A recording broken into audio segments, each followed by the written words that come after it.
Hello, welcome back to my channel, or welcome if you are new here. My name is Kate and I love books, and this video was a requested video by a subscriber, and this is going to be a fantasy recommendations video.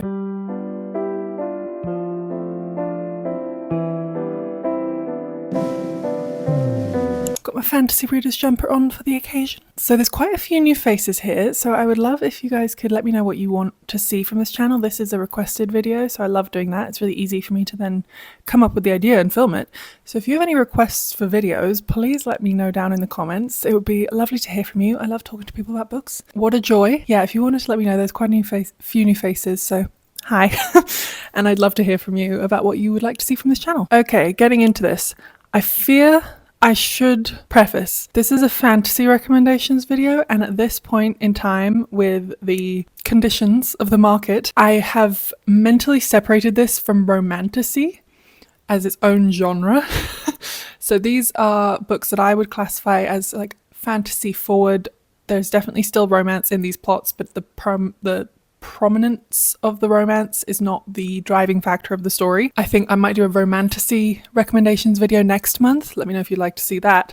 But these are like fantasy forward. The plot is definitely the plot, and there's like background romance in almost all of these.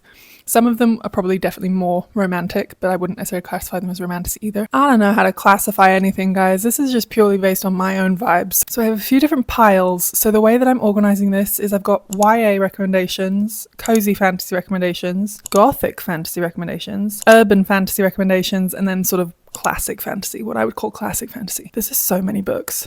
You guys are getting a lot of recommendations in this video. So let's start off with YA. Some of these might be popular. Some of these might have had an era of popularity when I was a teen. Some of them you may not have heard of. Okay, so let's get into it. The first book that I will recommend as a perfect YA urban fantasy is a classic, The City of Bones by Cassandra Clare. Okay, so this is part of the Shadowhunters realm. This is the first book that was published in publication order.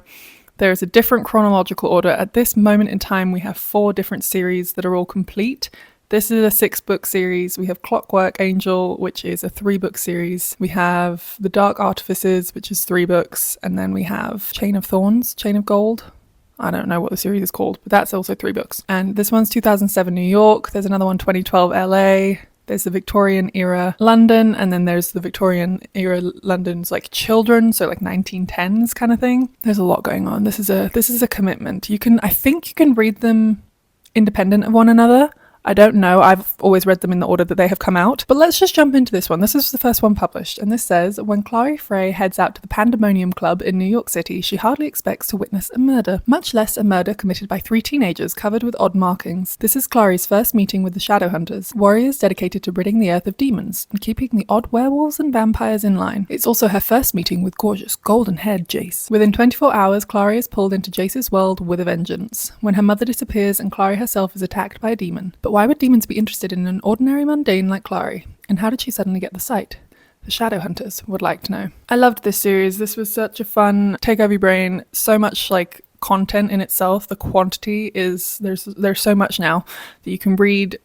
Highly recommend. Highly recommend. The next book on my YA list is A Great and Terrible Beauty by Libba Bray. This is an older one. I think this was published in 2003. This is kind of a gothic fantasy. When I tell you this was key to my development as a child, this altered my brain chemistry as a child, as a teen. I've seen you can get these a lot at secondhand bookshops now, because I think probably everyone's grown out of them, but they are beautiful. Libba Bray's writing is so witty and succinct and poetic all at once, and she's just, I love her dearly.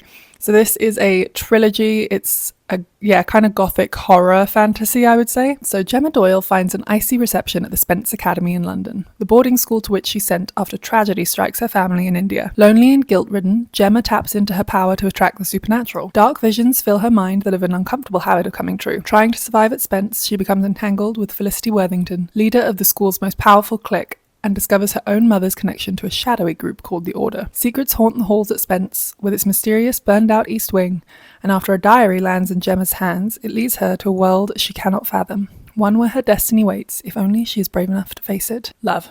Love, love, love, love. This one I still think about. I reread this I think, in the last few years, and it stood the test of time. I don't see this one recommended very often, and you get on it, it's so good. I also like this one because I feel like the characters are so well fleshed out, and there's lots of like female friendships, female dynamics, there's different processing of grief, and just like even the characters in this, you're like, oh my goodness, you're so annoying. They are 16-year-old girls, of course they are annoying. It's just, I love it, it's so good, so good. Okay, the next YA fantasy recommendation I have is kind of a more classic fantasy, and that is Graceling by Kristen Cashaw. So this is a trilogy. There might actually be a fourth book out that I have not read, but these are kind of interconnected standalones within the same fantasy universe. So this is Graceling, and probably a little bit more upper YA, and this is just more of a classic fantasy, and I love this. This one, again, stood the test of time, has been reread and adored. So this says, Katza has been able to kill a man with her bare hands since she was 8. She's a Graceling, one of the rare people in her land born with an extreme skill. As niece of the king, she should be able to live a life of privilege, but graced as she is with killing, she's forced to work as the king's thug. When she first meets Prince Poe, graced with combat skills, Katza has no hint at how her life is about to change. She never expects to become Poe's friend. She never expects to learn a new truth about her own grace, or about a terrible secret that lies hidden far away. Brilliant.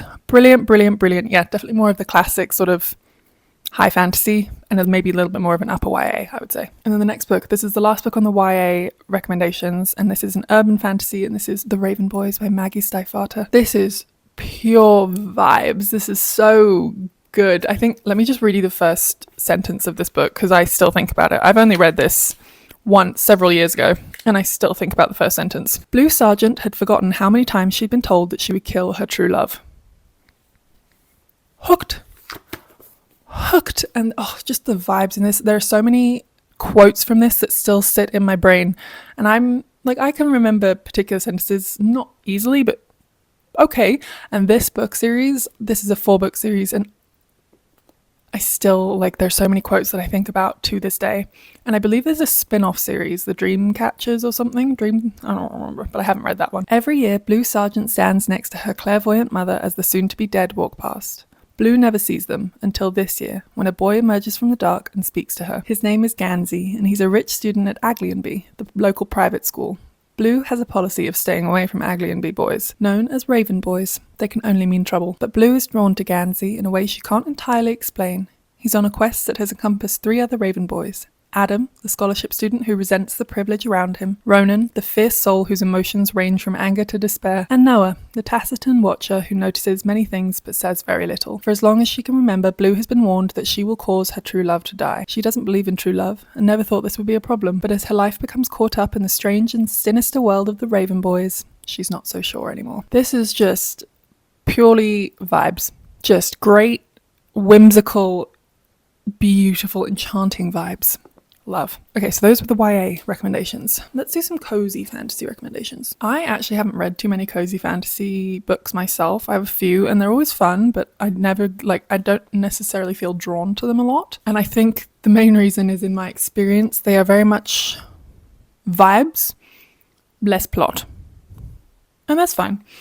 I just have to be in the mood for it. So the first one I'm going to recommend, I actually read earlier this year, and this is a standalone. This is The Phoenix Keeper by S.A. McLean. Pure vibes. This was just so fun, and it's essentially following someone who works in a magical zoo and her adventures in her day-to-day, what she wants to accomplish, and the mess of her love life. As a head phoenix keeper at a world-renowned zoo for magical creatures, Ayla's childhood dream of conserving critically endangered firebirds is closer than ever. But when a tragic heist sabotages a neighbouring zoo, Ayla must prove she's capable of leading a new conservation program, despite the looming threat. But Ayla's biggest challenge isn't wrangling beasts, it's talking to people. So, mustering the courage to ask for help from the hotshot griffin keeper at the zoo's most popular exhibit?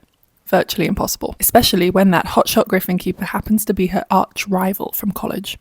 Luciana, an insufferable know-it-all with the face of a goddess who's convinced that Ayla's beloved phoenix would be better off as a performer than as a passive conservation exhibit. With the world watching and the threat of poachers looming, Ayla's success is no longer merely a matter of keeping her job. The future of a species, and her love life, now rests on her shoulders. This was so entertaining. It was such a good time. I loved the world that this was set in. It was just great vibes. The next one is not a cozy fantasy, but it to me, the scope reminds me of cozy fantasy. There are some darker elements in this, but it kind of gave me the vibe of cozy fantasy. But this is definitely more plot fantasy. And that's Poison Study by Maria V. Snyder. I just read this recently. And this one is, more classic fantasy, but it's very short. The writing is kind of that transition between YA and adult. The scope to me just sort of reminded me of cozy fantasy. So this is locked deep in the palace dungeon for killing her abuser. Yelena knows she'll never be free again. The laws in Ixia are strict, and murderers must be executed, no matter the reason. But just as she's resigned herself to her fate, she's offered an extraordinary reprieve. As the food taster, Yelena will eat the best meals, have rooms in the palace, and risk assassination by anyone trying to kill the commander of Ixia. To make matters worse, the chief of security deliberately feeds her butterflies dust, and only by appearing for her daily antidote will she delay an agonizing death from the poison. As Yelena tries to escape her new dilemma, disasters continue to mount. Rebels plot to seize Ixia, and Yelena develops magical powers she can't control. Her life is threatened again, and in order to survive, she must unravel the secrets behind the past she's been running from. So I think this is a 9-book series. I've only read the first one, and I can't wait. I think that this sort of gives me the vibe of like, you're just going to follow these characters in each new tale and chapter of their lives with like kind of short and sweet fantasy books, and that's why I'm including it with cozy fantasy. And the next one's very popular as a cozy fantasy, and that is Emily Wilde's Encyclopedia of Fairies. Again, vibes. I will say there is definitely an element of like, when it comes to cozy fantasy, they're definitely like neurodivergent, and I appreciate that. They're just neurodivergent. So this says, Emily Wilde is good at many things. She is the foremost expert on the study of fairies. She's a genius scholar and the meticulous researcher who is writing the world's first encyclopedia of fairy lore. But Emily Wilde is not good at people. So when she arrives in the hardscrabble village of, I don't know how to say that, Hrafsnvik, Emily has no intention of befriending the gruff townsfolk, nor does she care to spend time with another new arrival, her dashing and insufferably handsome academic rival, Wendell Bambleby. But as Emily gets closer to uncovering the secrets of the Hidden Ones, the most elusive of all fairies, she also finds herself on the trail of another mystery. Who is Wendell Bambleby, and what does he really want? To find the answer, she'll have to unlock the greatest mystery of all, her own heart.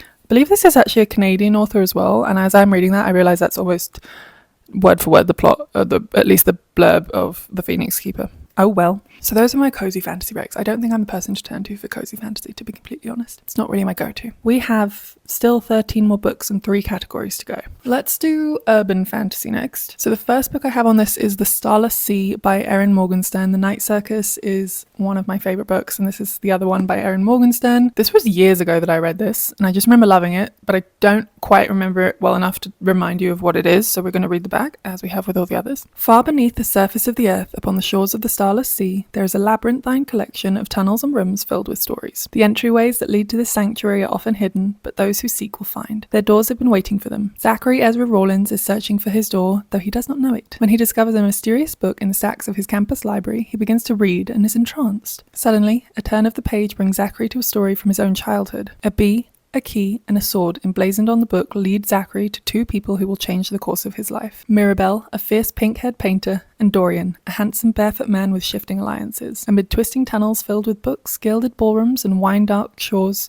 Zachary falls into an intoxicating world soaked in romance and mystery. But a battle is raging over the fate of this place, and though there are those who would willingly sacrifice everything to protect it, there are just as many intent on its destruction. As Zachary, Mirabelle, and Dorian venture deeper into the space and its histories and myths, searching for answers in one another, a timeless story unspools, casting a spell of pirates, painters, lovers, liars, and ships that sail upon the starless sea. This is a standalone fantasy, and I believe I classified this as urban because it's sort of half between our world and the modern technology that we have, and then there is obviously the offshoot of the world that they then discover. The next urban fantasy I have as a recommendation is A Discovery of Witches by Deborah Harkness. I read this ages ago, to be fair. This is book 1 of the All Souls trilogy, and I believe there's been some spin-offs and further sequels since this was originally published. This is set in Oxford. We have a very vibey dark academia type setting, and there's witches, vampires, wolves, that sort of, I don't actually think there's wolves, demons, that sort of thing. This is a very fun adult, I don't know if this is put in fantasy or fiction, to be completely honest, but anyways. Deep in the heart of Oxford's Bodleian Library, Diana Bishop, a young scholar and the descendant of witches, unearths an enchanted alchemical manuscript. Wanting nothing to do with sorcery, she banishes the book to the stags. But her discovery has set a fantastical underworld stirring, and soon a horde of demons, witches, and other creatures descend upon the library. Among them is the enigmatic Matthew Claremont, a vampire with keen interest in the book. Equal parts history and magic, romance and suspense, A Discovery of Witches is a mesmerizing and addictive tale of passion and obsession that reveals the closely guarded secrets of an enchanted world. This book is so intelligently written. The knowledge that Deborah Harkness has and the love that she has put into this book is absolutely incredible. I would say this is also probably more romantic. I don't think it's spicy necessarily, but like the romance is a big part of the plot for this one. So maybe it is more romantic fantasy, but I would say like the general setting is so intelligent and beautiful and well written, and just it's really fascinating because it does really interweave like real history with this magic system that they've implemented. So I loved that one. The next book on my urban fantasy recommendations is Vicious by V.E. Schwab. There's a lot of V.E. Schwab in this recommendations video, fair warning. But this, I think it's almost more kind of sci-fi. It reads like you're reading a comic book in page form. So I don't really know.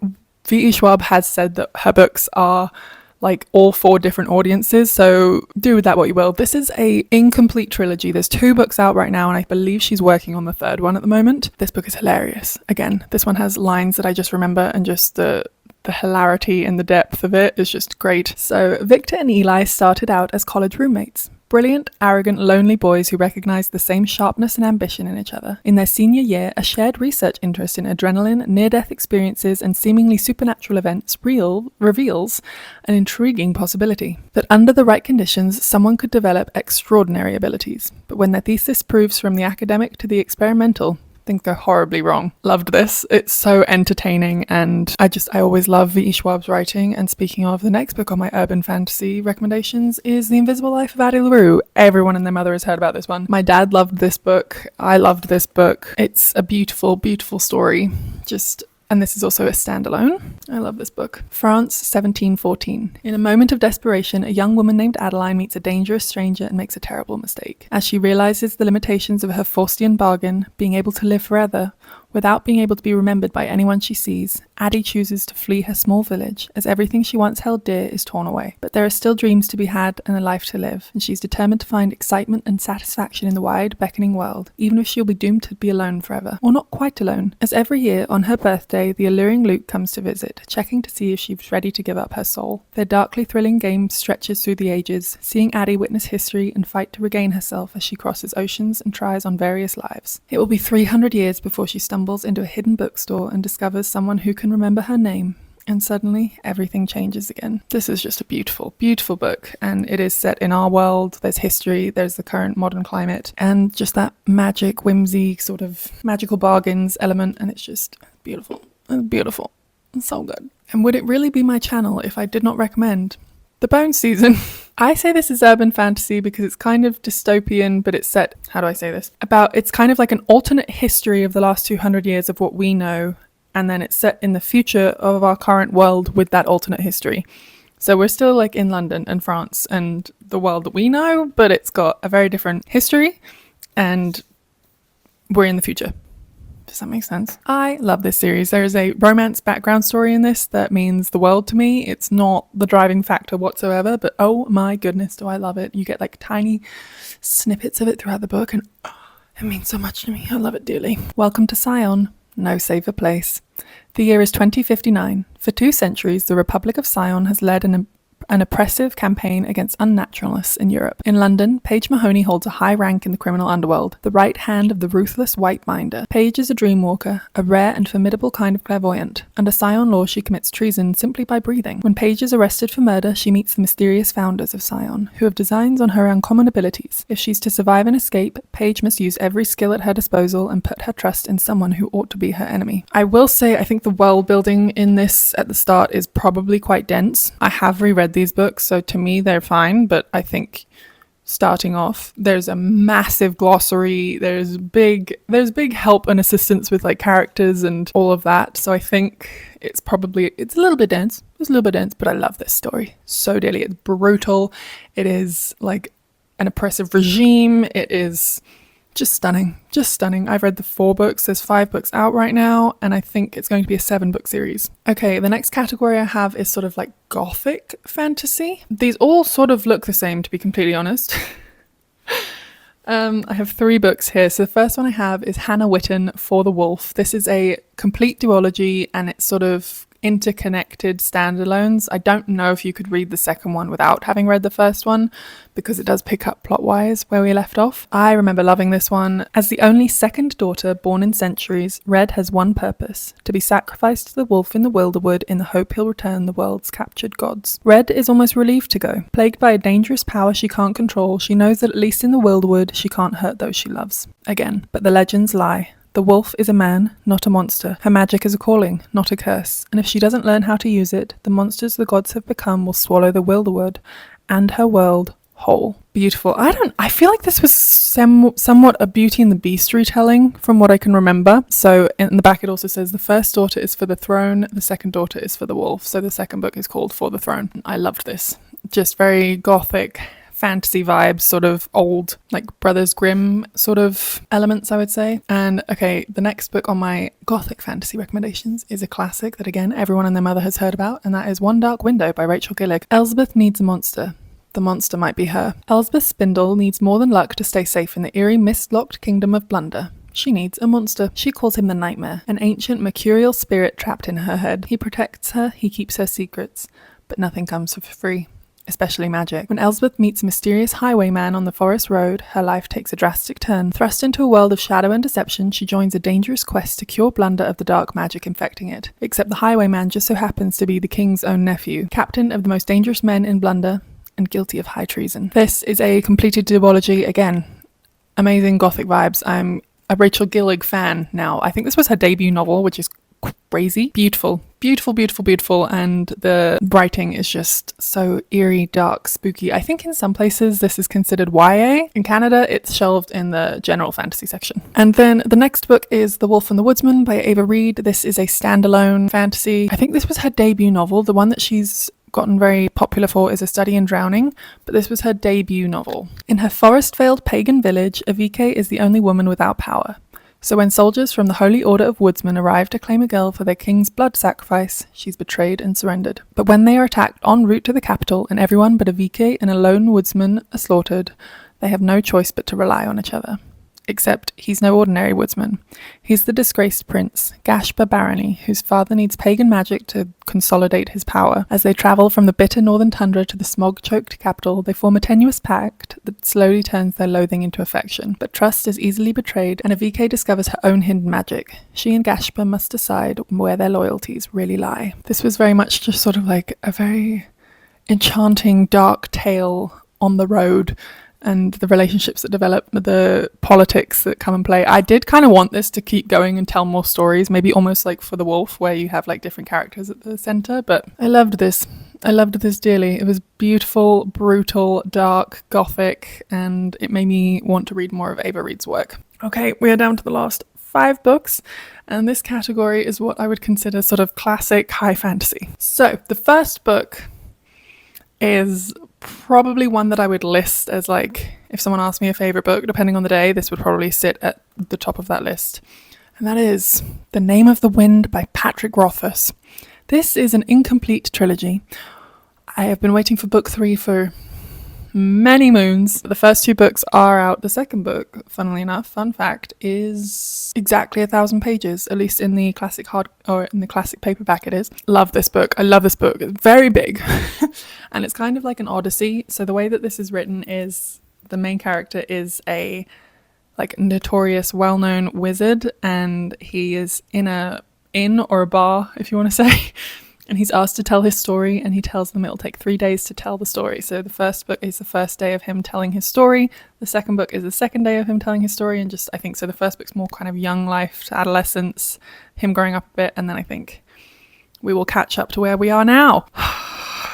I love this. Okay, there's no... What? Doesn't really have a blurb on this one. This is the 10th anniversary special edition. Okay, so this is a little bit that says, experience a tale unequaled in fantasy literature, the story of a hero told in his own voice. It is a tale of sorrow, a tale of survival, a tale of one man's search for meaning in his universe and how that search and the indomitable will that drove it gave birth to a legend.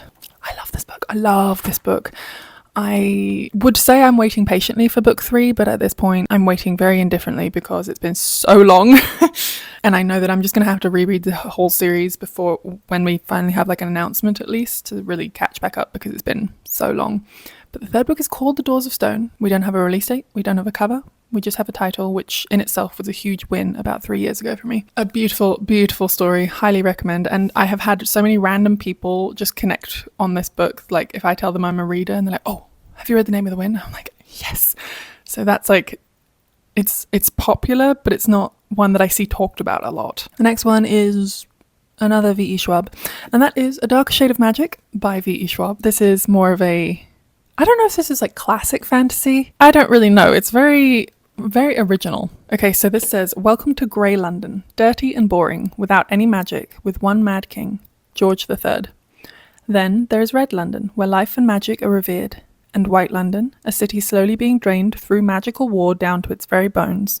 And once upon a time, there was Black London, but no one speaks of that now. Officially, Kell is one of the last Antari, magicians with a rare, coveted ability to travel between parallel Londons, and acts as an ambassador and messenger between the Londons in service of the Maresh Empire. Unofficially, he's also a smuggler, which is a dangerous hobby for him to have, as proved when Kell stumbles into a setup with a forbidden token from Black London. Fleeing into Grey London, Kell runs afoul of Delilah Bard, a cut purse with lofty aspirations, who first robs him, then saves him from a dangerous enemy, and then forces Kell to spirit her to another world for a proper adventure. Perilous magic is afoot, and treachery lurks at every turn. To save all the worlds, they'll first need to stay alive. Prepare to be dazzled by a world of parallel Londons where magic thrives, starves, or lies forgotten, and where power can destroy just as quickly as it can create. This is a completed trilogy, but I believe again there's a spin-off series that is in the midst of being released, The Fragile Threads of Power, I think it's called, which I actually haven't read. But I love this book series. This one was one of those ones that sort of changed my brain chemistry. I love it dearly. It means so much to me. And Keenan read this one with me. We did the audiobook last summer on a road trip, and he really enjoyed it as well. And I think he's currently listening to the second one. So that's a win. He doesn't read very much. So if he's reading, that's a good sign. He must have liked it. So that's my praise on that one. The next book in my classic fantasy is a bit of a dense one, but bear with me. This is The Priory of the Orange Tree by Samantha Shannon. This is a high fantasy. It's big.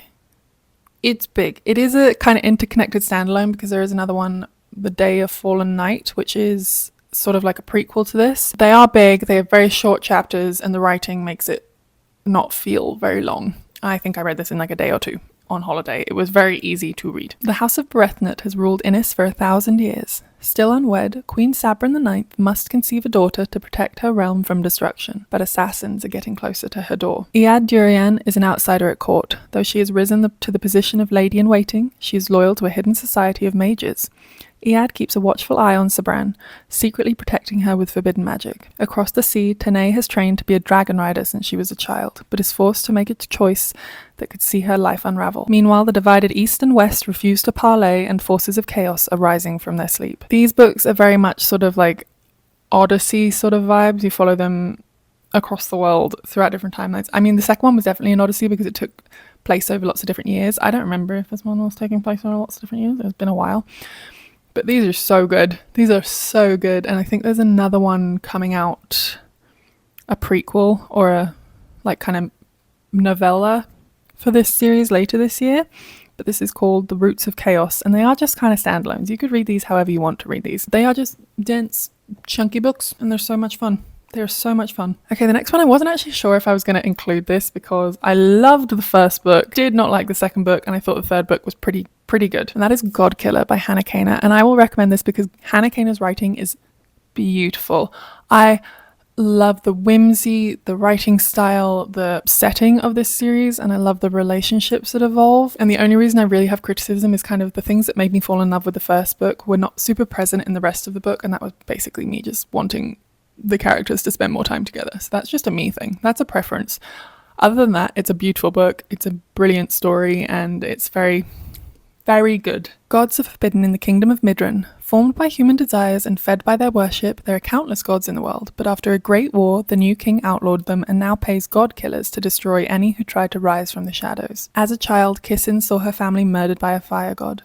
Now she makes a living killing them, and enjoys it. But all this changes when Kissin is tasked with helping a young noble girl with a god problem. The child's soul is bonded to a tiny god of white lies, and Kissin can't kill it without ending the girl's life too. Joined by a disillusioned knight on a secret quest, the unlikely group must travel to the ruined city of Blenraden, where the last of the wild gods reside, to each beg a favour. Pursued by assassins and demons, and in the midst of a burgeoning civil war, they will all face a reckoning. Something is rotting at the heart of their world, and they are the only ones who can stop it. This is just a beautiful, beautiful series with a cast of stunning, complex, lovable characters, and I adored it. I adored this book. The first book is kind of like a little adventure. They're going on an adventure, little road trip, and then it just all deteriorates into all-out war, essentially, and it wrapped up beautifully. I loved this series. It is a complete trilogy. Loved, loved, loved. Okay, we're down to the last book. So the last book that I'm going to include on this video for a classic fantasy is The City of Brass by S.A. Chakraborty. This is a Middle Eastern inspired fantasy and it blew my mind. I love this series. This is a completed trilogy. Nari has never believed in magic. Certainly, she has power on the streets of the 18th century Cairo. She's a con woman of unsurpassed talent. But she knows better than anyone that the trades she uses to get by, palm reading, czars, healings, are all tricks, both the means to the delightful end of swindling Ottoman nobles and a reliable way to survive. When Nari accidentally summons an equally sly, darkly mysterious Jinn warrior to her side during one of her cons, she's forced to question all she believes. For the warrior tells her an extraordinary tale. Across hot, windswept sands teeming with creatures of fire and rivers where the mythical married sleep, past ruins of once magnificent human metropolises, and mountains where the circling birds of prey are not what they seem, lies Daevabad, the legendary city of brass, a city which Nari is irrevocably bound. But in Daevabad, within gilded brass walls laced with enchantments and behind the 6 gates of the 6 Jinn tribes, old resentments are simmering. And when Nari decides to enter this world, she learns that true power is fierce and brutal, that magic cannot shield her from the dangerous web of court politics, that even the cleverest of schemes can have deadly consequences.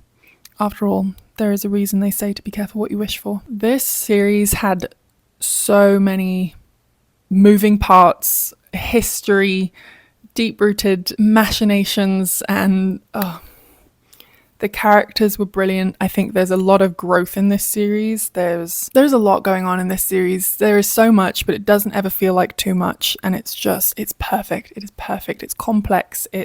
I loved it. I loved this series. Whew.